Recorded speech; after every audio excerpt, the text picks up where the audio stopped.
Good morning, everyone.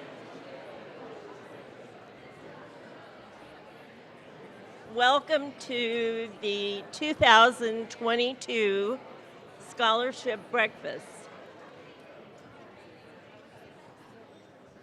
My name is Diane McNulty, and I'm the Associate Dean for External Relations and Corporate Development at the Jindal School. As many of you know, this event is the Jindal School's annual major fundraiser for scholarships. Over years, the breakfast has raised over $1 million. Wow, that's amazing. And we want to thank all of you for your support and engagement. We are immensely grateful to those of you who supported us with scholarships and endowments. I would like to thank the Beck Group, Lennox International, Merit Energy, Vistra, Blue Cross Blue Shield of Texas, Deloitte, and Fujitsu. You and our alumni and friends make the dreams of some of these students possible. Now I would like, let's give them a round of applause.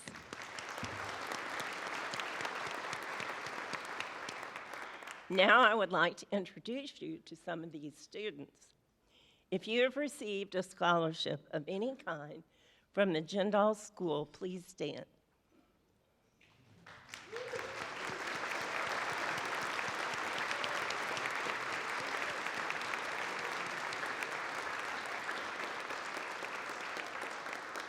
Now, if you are a member of the Jindal Young Scholars Program, please stand.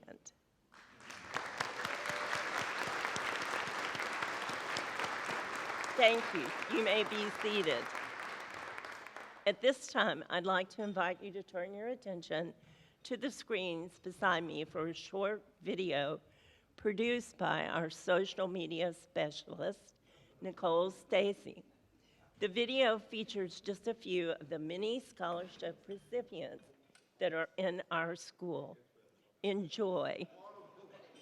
Call me biased, but I think that education is the most important thing in the world. It's transformative. It is once you educate a person, you not only change their lives, you change the lives of their children and children's children.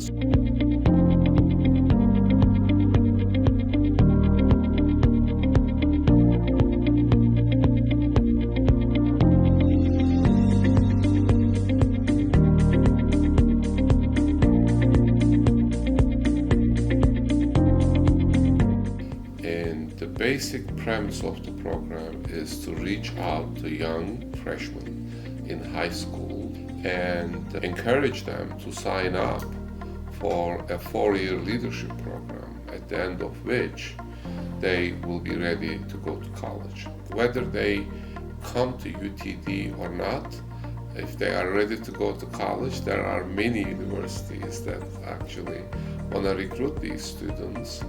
JYSP came into Townview, my high school. They were the only program that, kind of just like persistently was like, hey, trying to help us out. Not only trying to go to UTD, but just trying to get to college in general, which is kind of the whole goal. There's so many opportunities out there, but a lot of people don't know about them, and a lot of people don't know how to access those opportunities.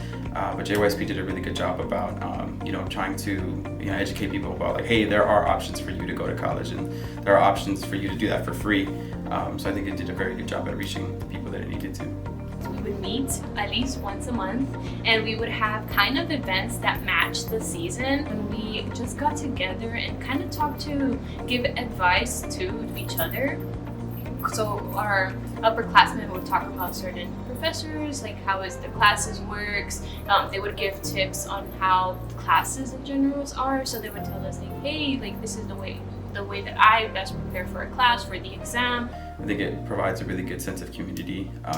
Because it's hard getting here and you don't really have like that basis, that foundation.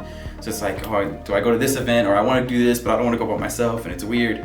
JYSP provides you that good foundation of like, hey, I know we don't know each other that well, but like this is our common group, so let's stick together.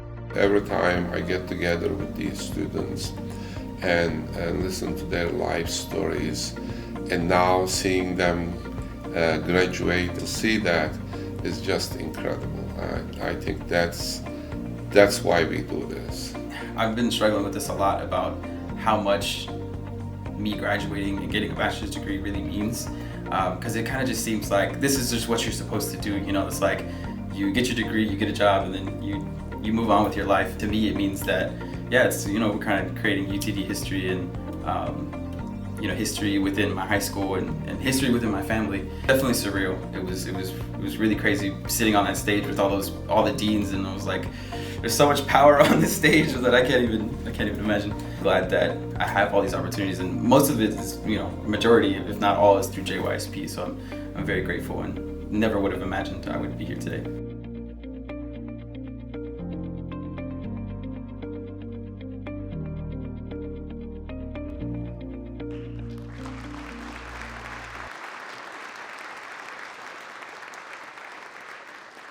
Thank you. In just a moment, we're going to begin breakfast service. Before we break for breakfast, I would like to introduce Dr. Hassan Perkul, the Dean of the Naveen Jindal School of Management, who will resume our program as soon as breakfast is over. As Dean, Dr. Perkul has led the Jindal School for 26 years, beginning his 27th year this fall. He is one of the longest-serving deans in the country, and it's fair to say that his leadership has changed the course of the school. He has supervised the Jindal School's successful accreditation efforts and watched faculty and programs gain national and international recognition. His efforts have led to top rankings for the Jindal School, and he has transformed our school into one of the nation's foremost business schools. We will look forward to hearing from Dean Perkul in a bit. Now, please enjoy your breakfast. I know you are all having a good time and having wonderful conversations, but unfortunately we have to get back with the program, and I'm the one to enforce it, so please forgive me. Welcome to our school, welcome to the scholarship breakfast.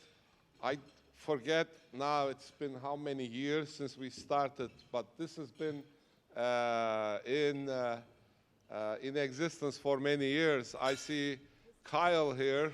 This was the brainchild of Kyle Edgington, our Vice President of Alumni Relations and Development.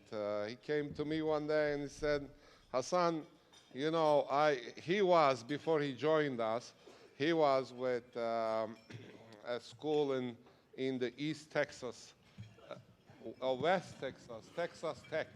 I should know East and West, but nevertheless, he said, they do a breakfast every year, and you know, they raise money for scholarship. We should do the same, and the rest is history. We have been doing it for decade and a half now. It's been many years. So I want to thank Diane McNulty and Melissa Bettis and their teams for putting this event together every year. They do a wonderful job. I also want to thank our sponsors, and I want to thank all of our alums and friends and students for attending the event today. I want to acknowledge our special guests, Dr. Hinojosa and his lovely wife, Kitty. I also want to acknowledge our president, Dr. Benson, our Vice President of Operations and Development. I want to get this right. Dr. Calvin Jameson. And Amanda Rakow is our Vice President of Public Affairs, Amanda. And I have already recognized Kyle Edgington. So I'm with the formalities out of the way, let me talk to you about our school. And I won't take long, but I have to tell you about how we are doing. We are doing great. This fall, we have 10,500 students. It is a record. And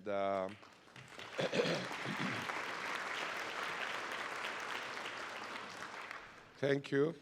And Neil, it's also interesting that it's half and half. Half of our students are undergrads, excuse me, and the other half are graduate students, which is very unusual. We have the highest number of graduate students now in Texas and one of the highest in the nation. So, and many of them come from out of state and out of the country to study here. We are not only growing, we are also getting our recognition improved every year. Our rankings go up every year. We have so many rankings now that I can't keep them all in mind, and and they change every year. So, you know, I often quote the wrong ranking. So I want to stick to the script in front of me to make sure I'm giving you the right rankings. Our full-time MBA program and our professional MBA programs are now ranked number 10 among public university programs by U.S. News & World Report. So U.S. News & World Report is really the premier ranking organization. U.S. News & World Report also ranks our online MBA program number 7 among public schools and number 9 overall. Gartner, many of you use Gartner reports in industry. Gartner only ranks, as far as I know, supply chain programs. And Gartner ranks our undergraduate supply chain program number 8 in US, and our graduate supply chain program at number 4 in US. So those are our highest rankings for specialties in the school. And finally, we just recently received a ranking from Fortune. They rank our professional MBA program at number 10 for public schools and number 15 overall in their latest best part-time MBA programs ranking. So every year, the progress is there, and this continuous good news makes us motivated, keeps us motivated to work even harder. So those of you who are alums, your degree gets more valuable by the year or by the week in some cases. So, like I said, we have many more rankings, and I can't go through all of them. Just suffices to say they are continue our upward trajectory. And I see Monica Powell sitting over here, and I cannot thank her enough because she is in charge of that whole operation. And it is an operation because they want data. Excuse me, I'm recovering from COVID, so I'm still having issues with my voice. I have recovered, safe. It is safe. So thank you, Monica. It is an ordeal. We have to submit data constantly, and God knows every day there is a new ranking wanting data, so it is a big, big task, and Monica does a great job for us.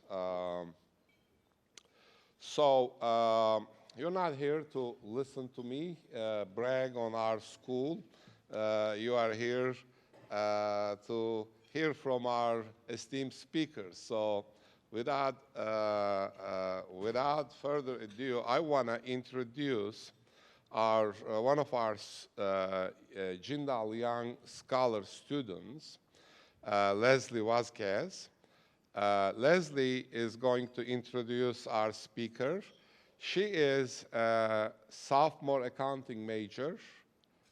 She maintains a 3.733 average GPA, while also performing her JYSB duties as well as works as a NOVA ambassador. She's heavily involved in volunteer work, and she is a 2021 graduate of Dallas ISD's Marvin E. Robinson School of Business and Management at Yuan E. Ewell Townview Center.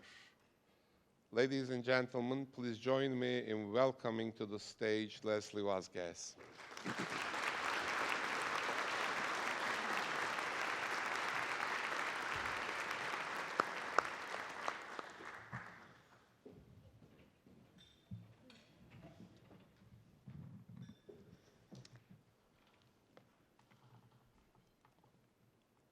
Thank you.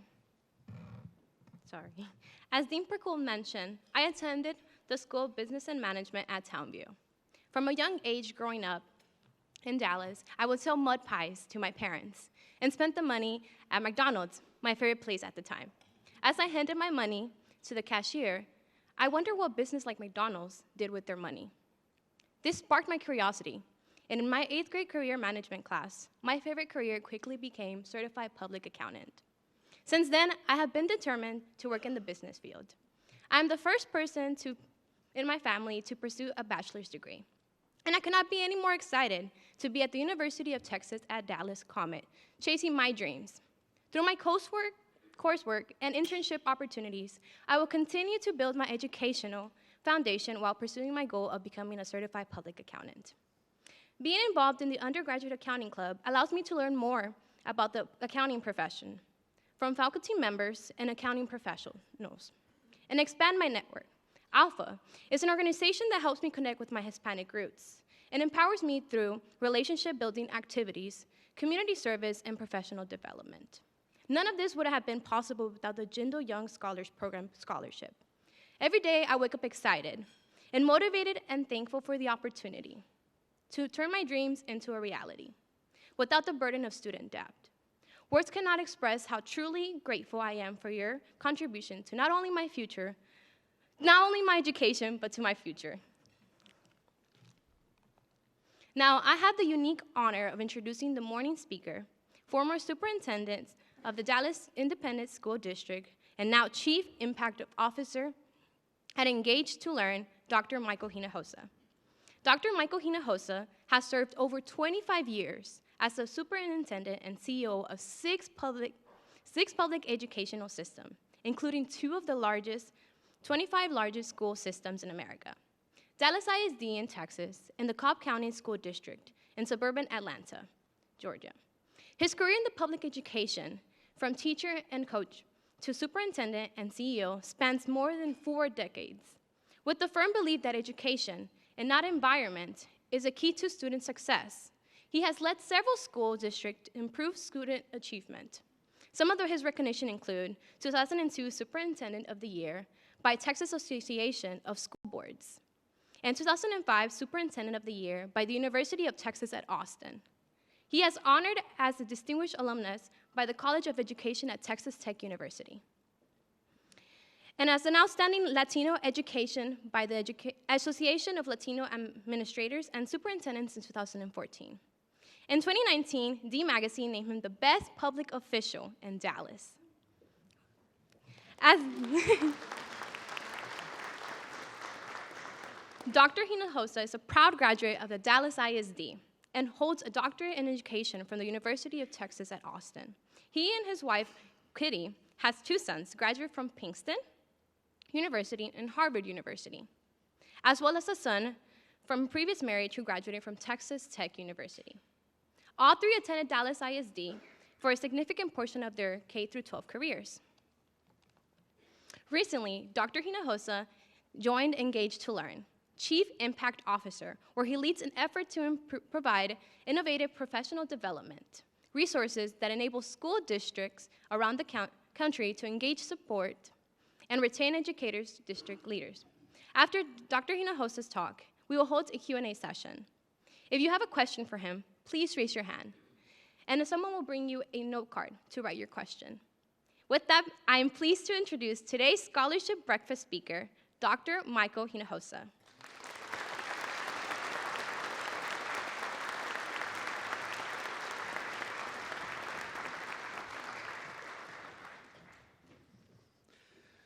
Good morning. Buenos dias. Oh, good. I can do the rest of this in Spanish. Since it has such a bilingual audience, that's fantastic. Thank you for that great introduction, even if I wrote it myself. You know, ever since my mom passed away, nobody says anything nice about me, so I had to come up with a bio that people would actually maybe somewhat believe. And you got most of it right, except you didn't get the name quite right. It's actually Eliu Misael Hinojosa de los Reyes Valles Salazar Gomez Gutierrez. And that's why they call me Mikey. Mikey baby. No, actually, I want to thank you all. What a great university. What a great university to be part of. You know, the difference between me and the dean, as you can tell, he's been here for 27 years. I was actually a superintendent for 27 years. He knows how to do the job. I know how to get a job. So if any of you need some tips on getting a job, come see me. I can help you get a job. It's been a wonderful career, and I want to thank Diane. She's very persuasive. So we're neighbors, and we hang out at the Stonely P. And so she figured out how to get us involved. And so thank you for doing that. But it is quite an honor to be here at this premier university.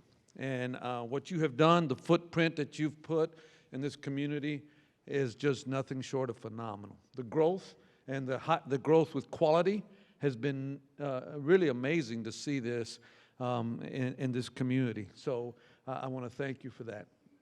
To the students, the scholarship, and I know you're very grateful. This scholarship means people believe in you. And so, I'm not proud of my SAT, but I'm proud of the 4.0 I got at the University of Texas when I got my doctorate, because effort creates ability, and you get smarter through hard work. And these people have believed in you, and so you need to thank them. And I got 1975, I'm aimlessly walking through the halls of Sunset High School with a big old fro like this. I had Friday night fever, Saturday night fever, I had fever all weekend. And I was walking the halls, and this teacher got me to apply for a scholarship. And it was a scholarship for Future Teachers of America. It was for $500. You know what that bought me? Not much. It bought me a textbook. But it actually bought me a dream that she believed that I could be somebody, and that I could be an educator. And I never looked back, because I like school, but I can tell you, I'm not proud of my SAT score. I wasn't the smartest kid. I wasn't in the top 10. I wasn't in the top 10%. But I liked school, and I worked hard. And so, given the opportunity, it changed my worldview. And so I want to thank you for that. Latinos, we're proud of our families. I'm proud to be an immigrant. So I got to tell you about my family. Although, I do want to thank you all for being here. But before I tell you about my family, some of you might not recognize me, because I look a lot taller on TV. but this is what you see is what you get. And since I was superintendent of Dallas for 13 years, Dallas-Fort Worth has now passed Chicagoland as the third largest media market in the country. It's New York, LA, and now Dallas-Fort Worth. So I was on TV all the time, and now I'm not on TV at all. And so I went to a restaurant the other guy, and this guy says, I said, yeah, I'm Michael. And he said, no, you're not. You're the guy on the Got Milk commercial. Look at that mustache. I get no respect. I'm the Latino Rodney Dangerfield around here. So, and we've had this great life, and I want to talk to you about my family. But my most important part of my family is my wife, Kitty. Been married for 33 years, 33 long years. So in the 1990s, Dallas had 5 superintendents in 5 years, and 1 went to prison. Y'all remember that? That was not good. And then Dr. Moses got hired and made the job doable. And then I got hired the first time, and I stayed for 6 years. And then we left, and then came back, and the board asked me to come back. And I said, what's the power of 10? What is that? They go, I'll stay here 10 minutes, 10 hours, 10 weeks, 10 months, 10 years, however long you want me to stay, because I want to come back and finish the job. And the board rehired me as an interim, and later they took the interim tag off, and I became the superintendent again. And so my wife and I went to go celebrate. And, we said, man, an immigrant to be able to come back? Who does that? And she just rolled her eyes. And I said, babe, in your wildest dreams, did you ever think we'd be living this kind of life? And she said, babe, I hate to tell you this, you're not in my wildest dreams. And that's why I married her. You need the strong, powerful women to keep you straight. So anyway, let's talk about my family. My father was a minister in Mexico. He had a 3rd grade education. He wanted to date my mom, who had a 3rd grade education, and she goes, not unless you come to church. So he converted. And he was a minister, and I was the last one born in Mexico. I was born on a dirt floor in Nuevo Laredo, Tamaulipas. And he said, we're going to America, to the greatest country in the world, but if we go, because my dad was an orphan, he goes, all of you are going to get an education. And so when we came to the United States, we moved to Lubbock, Texas. That's where he got a church, and we were able to get over here legally. And there's 10 in my family, 5 boys and 5 girls. Unfortunately for my 2 oldest sisters, they'd already gone to business school in Mexico. And when we came to the United States, they put them in elementary school. Middle school was business school in Mexico for young ladies. One of them became the comptroller for LaPorte, the city of LaPorte. And the other one became a beautician and ran a beauty shop in San Antonio. So they were both very successful, even though they didn't get to graduate from high school.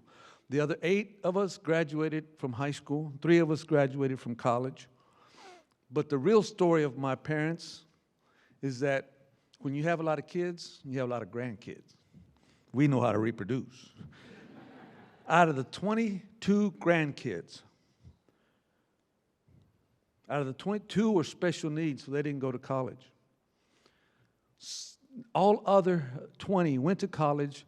16 graduated from college, including my boys who went to Harvard and Princeton. 1 generation removed. That's why you do what you do. So I'm so proud of my family and the legacy that they got us going. So, and it wasn't always easy. In high school, besides the fro, I played basketball. And my high school coach said, Jose, you're short, but you're slow too. I said, thanks, coach, that's very inspiring. He goes, but you're a smart kid and you work hard. You're going to be somebody. It's just not college basketball. Find something else to do. So you never know where life's going to take you, twists and turns. And so you also have to have some humility about what you do and make sure that you try to live the kind of life that you can be proud of. And so when I was asked to talk today, I was asked to talk about a couple of things, about innovation, and what a place to talk about innovation other than UTD. I mean, what do I know about that? But let me tell you, I read more business books than I read education books. In the 1990s, I got indoctrinated with the management and leadership movement of the time. Peter Drucker, Stephen Covey, on and on. My favorite one was Tom Peters. And Tom Peters really helped mold my thinking process. And so being a career educator, though, sometimes you had to kind of push the envelope. So now that I'm not sitting in the chair, although I'm traveling a lot and working a lot, I've started writing my book. And my second chapter I'm not going to talk about because it talks about command decisions versus consensus decisions. I'll talk about that at another time. But the first chapter is a message to these students. And the title of my first chapter is, it's not what happens to you, it's how you respond.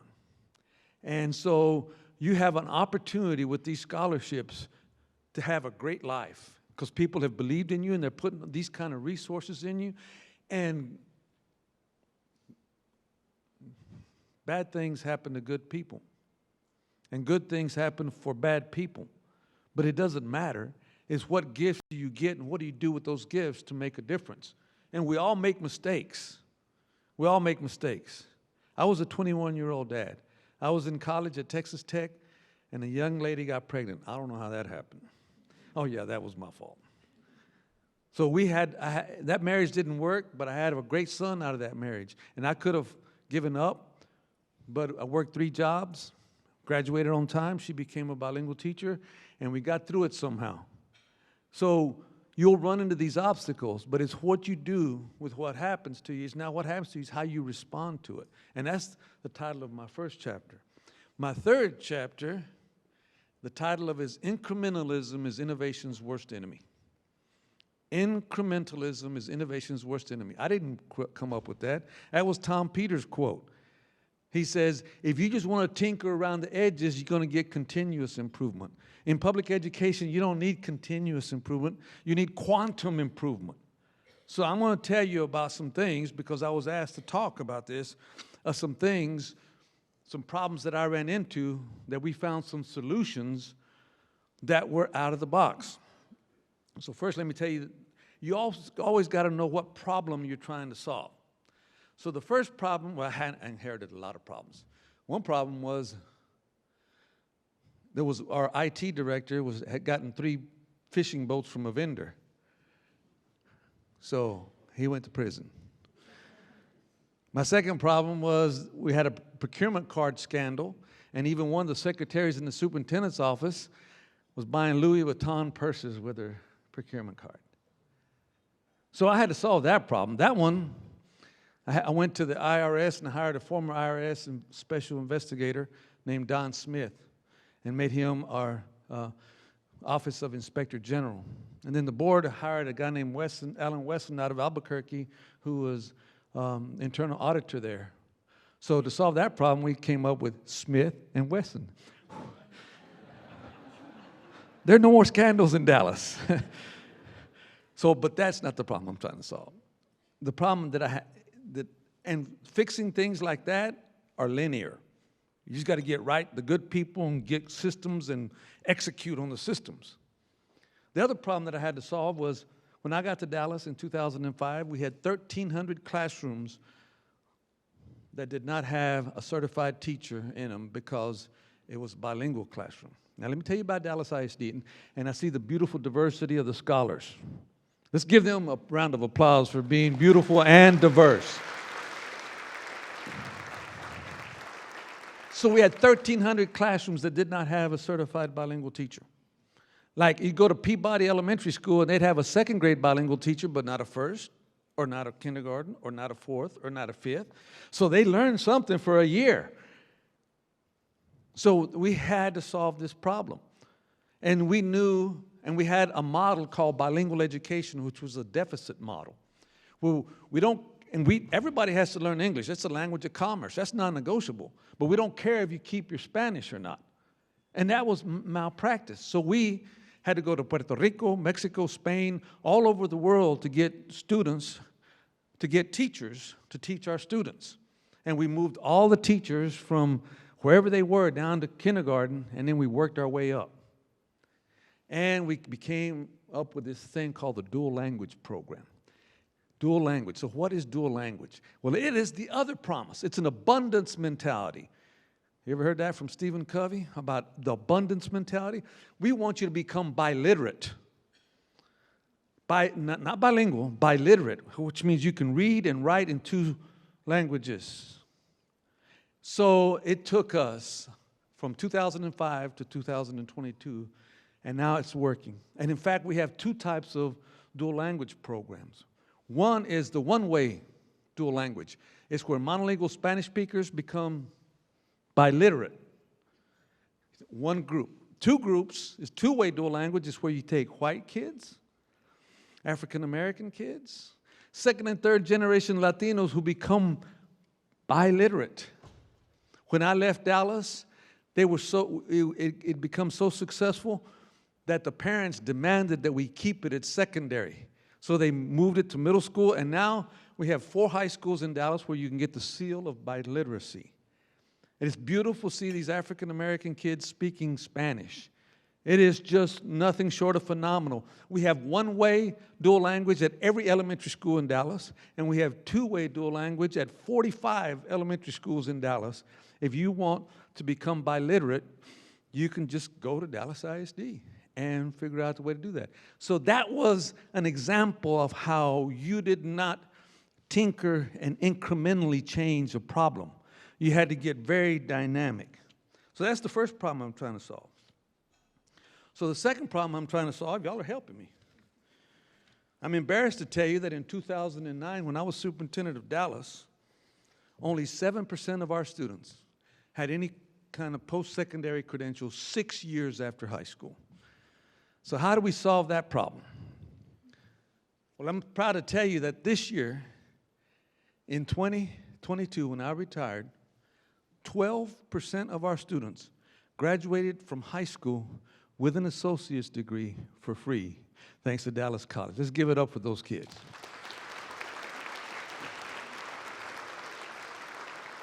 But that's not all. Dallas has 9,000 seniors. 9,000 seniors. You see these, you'll see them coming through here. So a quarter of them are going to go to college in spite of us, because they're in advanced placement and international baccalaureate, and they're doing great, and they're going to come to UTD, and they're going to go to other universities. But now we have 12% that graduate with an associate's degree, and we have another 5% that got 45 college hours. If you got 45 college hours, now you can taste it, baby. You're gonna get an associate, and now we've seen research that once they get the associates, now they're hungry for a bachelor's. But then what about the only problem we had with P-Tech is the rest of the kids say, what about us? I didn't get in IB. I didn't get into AP. I didn't get into P-Tech. What about us?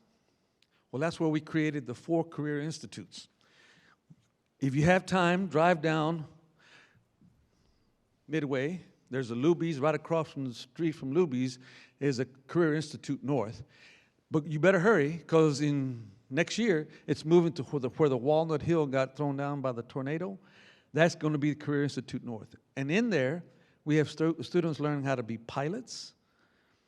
They're learning cybersecurity. They're learning mechatronics. They're learning all of these things, dual language HVAC. And we have 100 industry partners that are making that successful and so those kids are going to get 40, we can predict now that 40% of those kids will get stackable credentials that are externally refereed. And now, because of green light, they can get it on their phone. They don't have to request their credentials from their school. It's all going to be on their iPhone. And that was another innovation, that you don't have to request transcripts or certifications. They're right here on your iPhone when you go to apply for a job. So 40% of those kids are going to be getting something. And so how did we come up with P-Tech? Well, nothing will get you more focused than to know you're going to get shot at sundown. So I remember it like it was plain as day. It was October 2008. Every Wednesday for 27 years, I went to schools unannounced. So I walk into the school. It's going to remain nameless. Its initials are W.W. Samuel. I walk into Samuel, and I always go say hello to the secretary because she runs the school.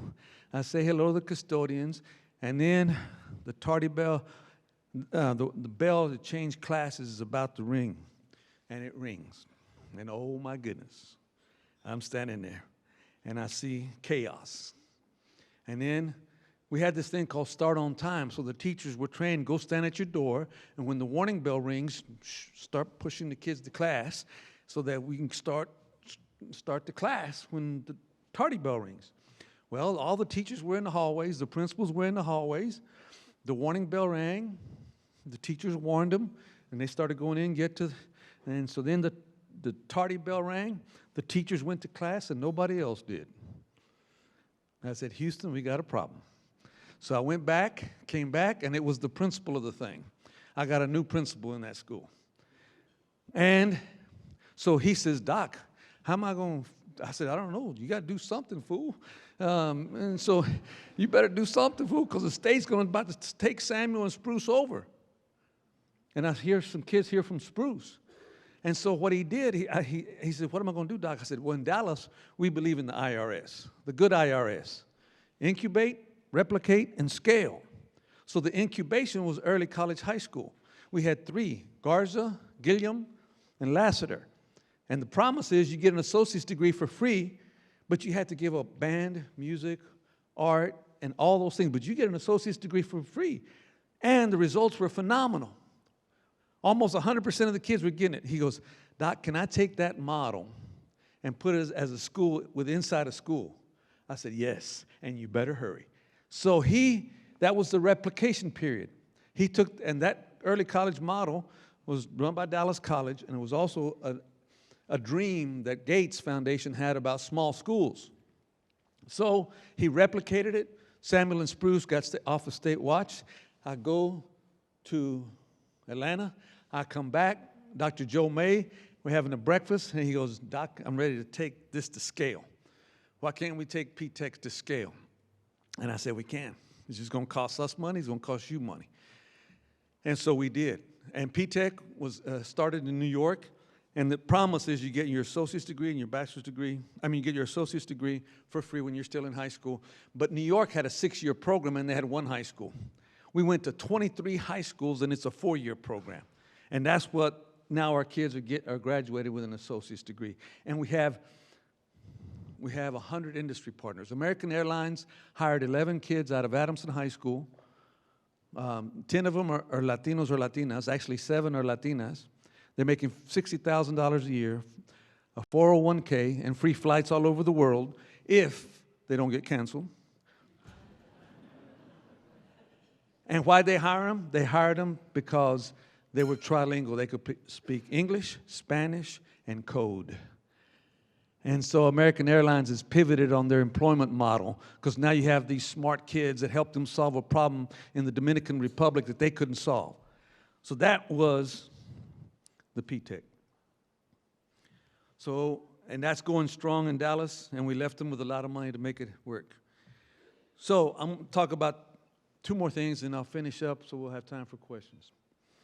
Another problem that we're trying to solve is when I got back to Dallas, we had 43 F schools. 43 F schools. And in 3 years, we went from 43 to 4, and then the pandemic hit. So how did we do it? Well, we came up with, my predecessor, who was also my successor, came up with a pay-for-performance system, which was very controversial. We lost 60% of our workforce during the years he came up with it. The board loved it, and they told me, make this work. And I was skeptical, but it was the right thing to do. And let me tell you, when I dropped the mic and said the debate's over, is that when we kept 95% of the best teachers and 80% of the teachers who left were the lowest performing teachers. That's the kind of turnover I'll take. And our turnover rate went from 60% over a 4-year period, and actually like 20-something% per year, down to 15%. We have a lower turnover rate than anybody in Dallas County. And we have 1 teacher making $131,000. We have 47 teachers making $100,000. We have 25% of the teachers making over $75,000. The average teacher salary went from $53,000 to $63,000 these last 7 years. And so we're keeping the best teachers, and they're making the most money, but they have to work hard. They have to go to tough places. They have to go to Spruce and Samuel and places that they haven't performed well to get the money. And we used to commit educational malpractice. We'd hire young baby teachers and send them to the hood, and we wonder why they left in October. Well, now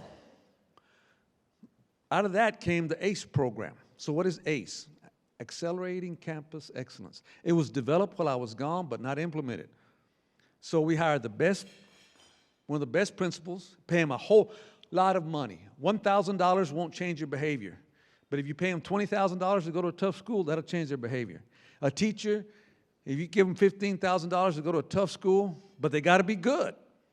So the principal gets to hire everybody on the staff. In the past, I'd send a great principal to the school, and the B teacher got him. You know what the B teacher is? I'll be here when you got here, I'll be here when you're gone. So they couldn't change the culture. But now they bring all rock star teachers with them. In 1 year, let me tell you the story of Teich Elementary School in East Dallas, in Pleasant Grove. Any of y'all go to Teich? No. Okay, Teich was an F for 14 out of 15 years. The only year it wasn't one is when they went to the STAR test. They changed the test, so they got a pass. And that's why it wasn't shut down. And so we take all of these talented people, and in same neighborhood, same parents, same kids, with all of this talent infusion, in 1 year they go to a B, and the next year they're an A. So you got to believe in the people that you serve, but you also got to believe in equity and bring them the talent and resources that they need. And so that was wildly successful, and it's still in place in Dallas. The last problem I was trying to solve, and I'll tell you about, was when I was superintendent in Dallas the first time.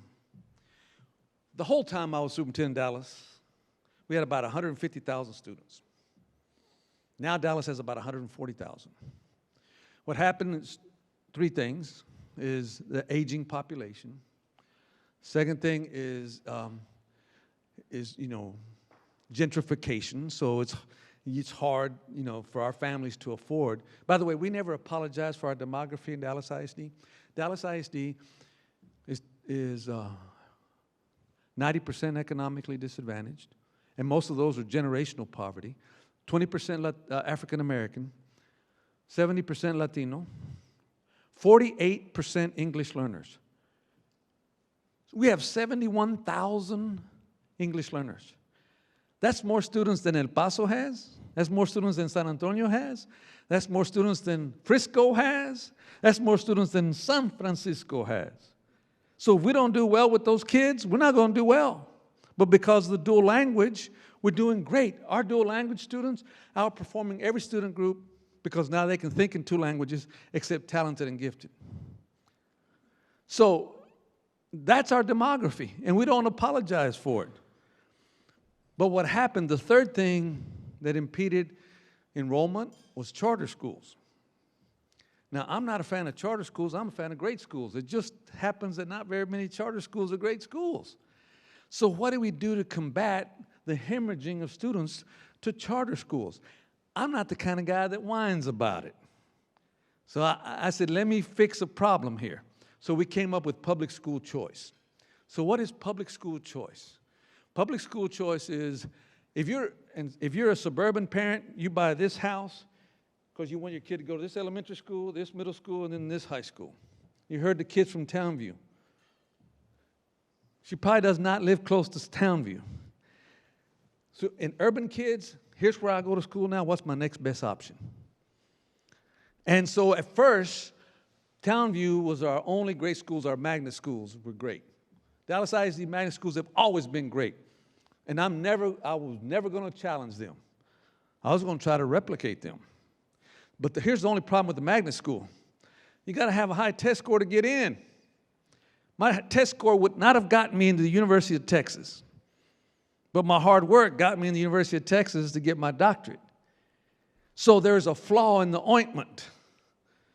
So what we did is come up with public school choice, and all you have to do is have the desire. P-TECH, by the way, out of the kids that graduated, 1,100 kids graduated from P-TECH with an associate's degree, and 1/3 of them failed the 8th grade STAR exam. They only got promoted, socially promoted to high school. And 4 years later, they have an associate's degree. Because we believed in them, and we brought them resources, and we brought them support, and they got to cross the finish line. High expectations by itself is not good enough. Because I'm going to tell you, I'm going to do a test right now. No, I'm not. My wife won't let me. I was going to say, I believe that all of you can do 50 push-ups. Let's drop. I believe that all of you can do 50 push-ups. If I made you drop right now, some of you would get to 50. Some of you would get to 15. Some of you might get to 5. But give me a year with proper nutrition, proper weight training, I bet you everybody in here can do 50 push-ups. So you got to have high expectations, but you also got to have support to pull it off. Public school choice. We also are the most segregated community. This is the tale of two cities. And the research is the only thing that's actually worked in closing the achievement gap, and none of you are going to like this because you're my generation, was busing and integration. And the results are overwhelming. That poor kids go to school with poor kids, they don't do well. Poor kids go to school with middle-class kids, they do a lot better. And the middle-class kids don't suffer. So what we've done is socially engineering. We can't use race as a proxy, but we can use economics. So on our public school choice schools, and by the way, we have this thing called transformation schools, which are a startup school. And then an innovation school is a startup school. Anybody can apply to startup school. And we've gone to Stanford School of Design Thinking to help people come up with models that they can design. If UTD wants to start a school in Dallas, I want you to connect you to Dr. Brian Lusk in our Office of Transformation and Innovation, and he'll get you a support team as how you can do it, because I'm going to tell you who else has done it. Then an innovation school is a neighborhood that reinvents themselves. So we started off with one each. We were going to have one every year that was a transformation school, and we were going to have 2 neighborhood schools that reinvented themselves. 7 years later, we have 18 transformation schools, and we have 40 neighborhood schools that have reinvented themselves. And we give you the support, and we give you money, we give you seed money to innovate. Who came up with these schools? Well, there was a architecture teacher at Skyline who came up with City Lab, and City Lab is now, next time you go to City Hall, right next to City Hall, you'll see a hole, because we're going to have pre-K-8 downtown Dallas Inc. who applied to do a Montessori school downtown, and that right now they're at the UNT Dallas Law School, and they're going to move over there, pre-K-8, and at the top of that building is Lassiter Early College and City Lab High School. If you want to become an architect or urban planner, you go to that school and you learn that trade in high school. That's one example. That was the first one. We have the Solar Prep all-girls school.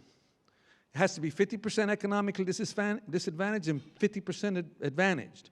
And of the disadvantaged ones, they have to come from the hood. 10% come from South Dallas, 10% come from Oak Cliff, 10% come from Pleasant Grove. We have to beg families to apply because they don't see the art of the possible. Middle-class families, there's a waiting list. My granddaughter couldn't get in. And guess what? You see these beautiful girls at Solar Prep, STEM school. They outperform Highland Park.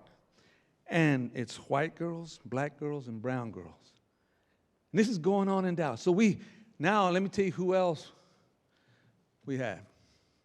Texas A&M Commerce and North Dallas Chamber are helping us start. You know that mall that won't die, Valley View? We're going to kill it because we're going to start an international school on that campus, and our industry partners are Texas A&M Commerce and North Dallas Chamber. SMU and Toyota, West Dallas STEM School. I just drove by it yesterday. We built a brand new Pinkston.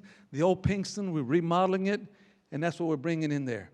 We have an international baccalaureate school at the campus of Paul Quinn College at an HBCU. And Dr. Sorrells has told every kid that if you come here in the 6th grade and you stay, you have automatic admission to Paul Quinn so you can finish your career right here.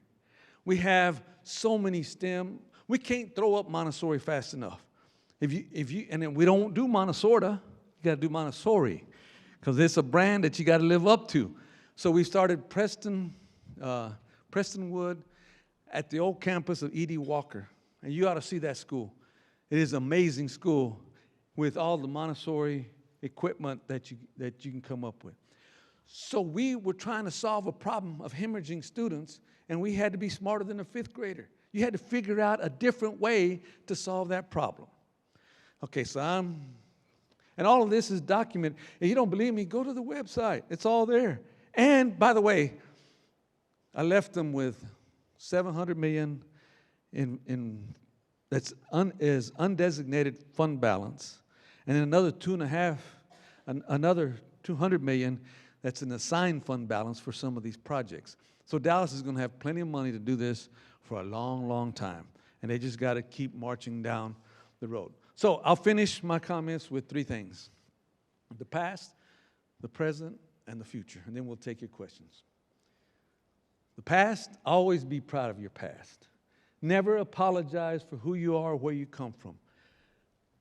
You are a set of your experiences, and that's what's made you successful. Everybody in this room is successful. I don't apologize that I'm an immigrant, even though it's not popular to say you're an immigrant right now. I don't apologize for it. And I don't apologize for growing up in Oak Cliff. I'm proud to be from Oak Cliff. And people weren't always letting me be proud to be from Oak Cliff. But now it's cool to be from Oak Cliff. It's the same thing with Brooklyn. Now it's cool to be from Brooklyn, right? But it wasn't always cool to be from Brooklyn. Harlem. In the present, be present. Nothing great happens in the absence of enthusiasm. If you don't believe it, how are you going to convince people to believe it? So you got to be enthusiastic about your work. And then the future. I believe in us. I believe in the future. And I'm going to make a prediction that in the next decade, this tale of two cities will be over. Let me tell you why.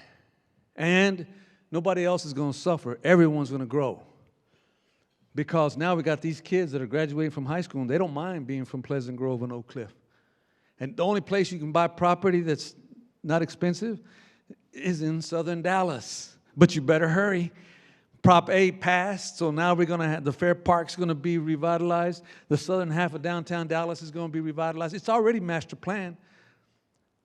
And then I'm also working on another project called the South Dallas Employment Project. And the goal of that is to take, and it's also an IRS model, where you incubate, replicate, and scale. Make it work in South Dallas, and then we're going to take it to Pleasant Grove and Oak Cliff, and then we're going to take it north of I-30. Have everybody been to Five Points? Have anybody of you been to Brock Bank? Have you been up, Harry Hines Boulevard? This is not just southern Dallas that's hurting, but the goal of that is to take the unemployed, underemployed, or unemployable and give them skills. Hopefully, those career institutes that serve the students during the day, in the future will be serving their parents so they can have an equal life chance. That's my story, and I'm sticking to it. Thank you very much.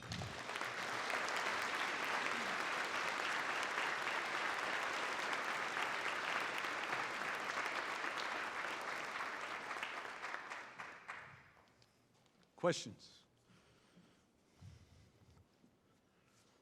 Y'all gonna let me off that easy?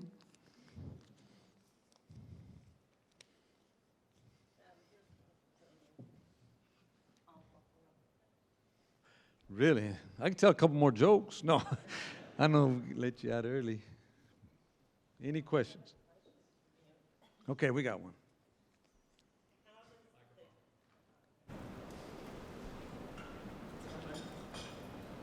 How does the DISD address or help homeless students? Great question. How does Dallas ISD help homeless students? Okay, let me give you a definition of homeless first. Highland Park has 8,000 students. Dallas ISD has 4,000 students that are classified as homeless. Not all of them are unsheltered, but many of them are. The ones that are, the federal definition of homeless is that you couch surf or you have multiple families living together. So we have 4,000 of those families. But we had an old school called Fantasy Harris in South Dallas at Fair Park that we shut down because under enrollment. And so what we did with some community partners, Does anybody in here know of Jorge Baldor? He is a prominent Cuban-American who lives in Oak Cliff and has brought a lot of resources. They partnered with us to create this school called, this place called After 8 to Educate. On the campus of Fair Park, on our campus, we gave them the building, we fixed it up, they run it. Is you take homeless students, and they can go there and they take a shower, they can spend the night. We have people that run that for the students that are unsheltered, so that they'll have a place to take a shower and have a place to sleep that's sheltered. And that was a community project that, once again, incrementalism is innovation's worst enemy. You got to come up with a new and different way to solve a problem. And so for those families, and they can host about 70 kids a day, but that's not, there are a lot more unsheltered kids, but at least we have a way to get these kids back into school and get them to go to their neighborhood school, and they won't be embarrassed by how they look and how they smell. That's great. This question asks, what do parents most often ask you? How long did it take you to grow that mustache? No, it's been very rewarding, I give everybody my cell number. Nobody ever calls me. I'm going to give you my cell number, 214-986-3978. But parents run into me all the time, and it's kind of hard to go to a restaurant because, and my wife will tell you, she's been married to me the whole time I've been superintendent for 27 years. The only bad experience I had was at Fish City Grill. Some guy came up to me and asked me why I was wearing jeans. That's the only bad experience. Everybody else has been so gracious, so thankful. But remember, when I told you Dallas is the third largest media market, guess who's number one in the media? Telemundo. Guess who's number two? Univision. 3 is ABC, 4 is Fox. So they see me, they always nod at me. Some of them are too humble to come up and speak to me, although I try to get them to come speak to me. But the parents are appreciative of the opportunities that their kids are getting, and they're very proud. And the fact that we have high expectations and we're delivering on the high expectations is really what they're proud of, because they want their kids to do well. And so I get a lot of love. I get a lot of love in the black community. When I go to Oak Cliff, I get recognized a lot, and people are very gracious. So it's been very seldom do you get to grow up in the community and lead the community, and it's been a lot of fun. I enjoyed every minute of it. Great. Last question. What can we, the community, do to help teachers? Teachers, let me tell you this. We were so proud of keeping our teachers, and then HEB gave us, even though they won't give us a freaking grocery store, they gave us $8 million to do talent pipeline. And the $8 million is to develop teachers and future leaders and principals. And so they said, if you're going to get this $8 million, you got to do a survey. And we said, okay. So we surveyed our principals, and our principals are all still with us. We surveyed our assistant principals. Most of them were still with us. We surveyed our teachers, and they're tired. We made them teach out of a box for a year. Then we made them come back to work and wear masks. Now, the governor and I didn't always get along on wearing the mask, but he was right about making us come back soon, because we learned that only 3% of our kids do well virtually. 97% don't.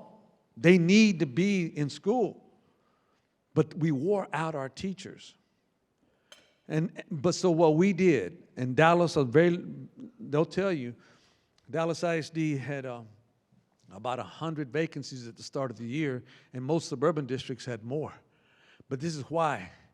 When we heard those surveys from the teachers, my senior team went out and talked to the 800 best teachers in the district and said, what's it going to take to keep you? Because culture trumps strategy. You'll go for the money, but you won't stay if you feel like you're being mistreated, or if you're tired, or you're worn out. And then now teachers are getting beat up about what they teach. There's no respect. I mean, and this is unmerciful, what people are doing. And so we had to take our hat in our hand and go talk to the best and say, what's it going to take to keep you? Now, they stayed for a year, and so hopefully going forward, they'll stick with us. But talent, what you need to do is support any teacher you see. I love teachers so much, I married 2 of them. I'm sorry about that. Some superintendents beat up on teachers, but you got to treat them right and be nice to them and support them, because they do the Lord's work every day. And you go to church with a teacher, there's somebody in your family that's a teacher, and they're so underappreciated. And right now, they're tired. And they don't need this abuse on these cultural wars about what's in the textbook or what are they teaching. We need to protect them. That's what you need to do, because it takes a special talent to be a teacher. Thank you very much.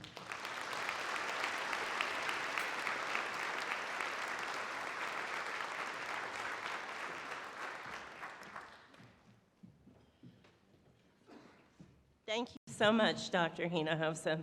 You have given several very important takeaways. Before we bring your time on the stage to a close, we would like to wrap up a little bit, and I'd like to invite Chris Atkins to the stage. Chris and his brother Ross are the first pair of siblings to be named members of the JYSP program.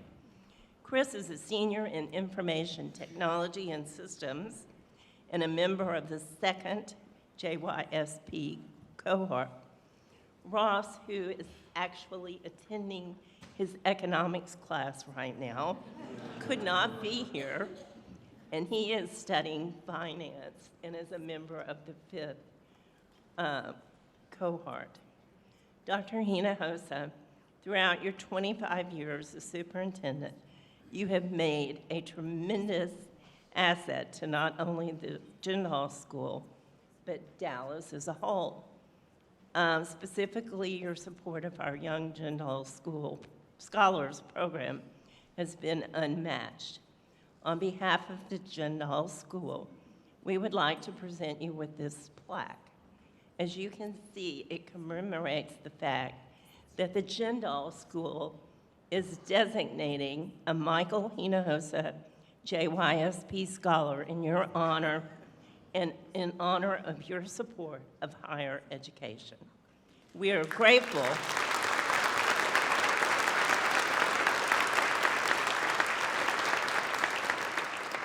We are grateful to you for that support and for your appearance today.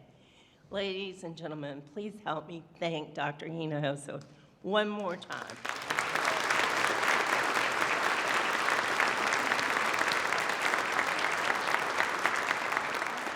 This is the end of our program, and you are welcome to stay and visit if you wish.